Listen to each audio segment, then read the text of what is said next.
C'est ce but-là en fait qui est pour moi primordial en fait. C'est tout simplement changer un peu la consommation et redorer l'image de la conserve et du légume en général pour que justement les entreprises industrielles de la filière puissent se développer et continuer à produire et à perdurer.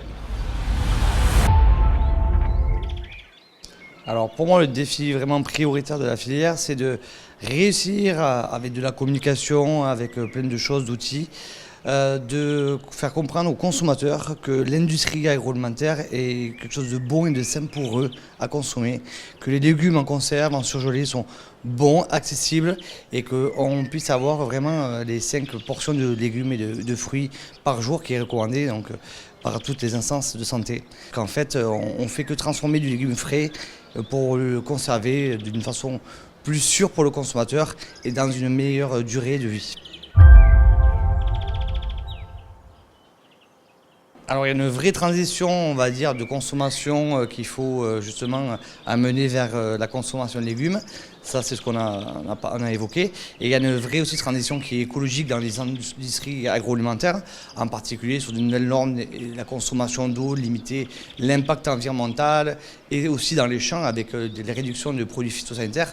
Donc c'est à nous, industriels, à être au plus près des agriculteurs, accompagnés avec des moyens techniques.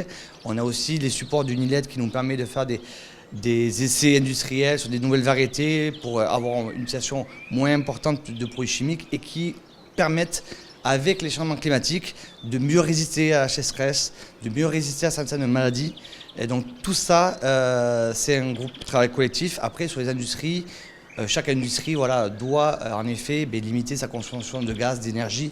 La filière avec Unilet et la FIAC travaillent déjà sur de la communication, travaillent au niveau des instances gouvernementales pour justement un petit peu améliorer la communication.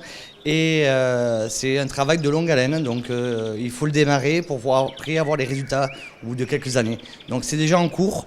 Maintenant, il faut perdurer, continuer à travailler justement en groupement et en filière pour réussir à avoir ces résultats-là. Le but étant, c'est que tout simplement, si la part du marché vient augmenter par rapport au changement de consommation et justement consommer plus de légumes, puisque en effet, il faut attendre à cet objectif-là, la part du gâteau sera forcément plus importante pour tout le monde et donc tout le monde en profitera.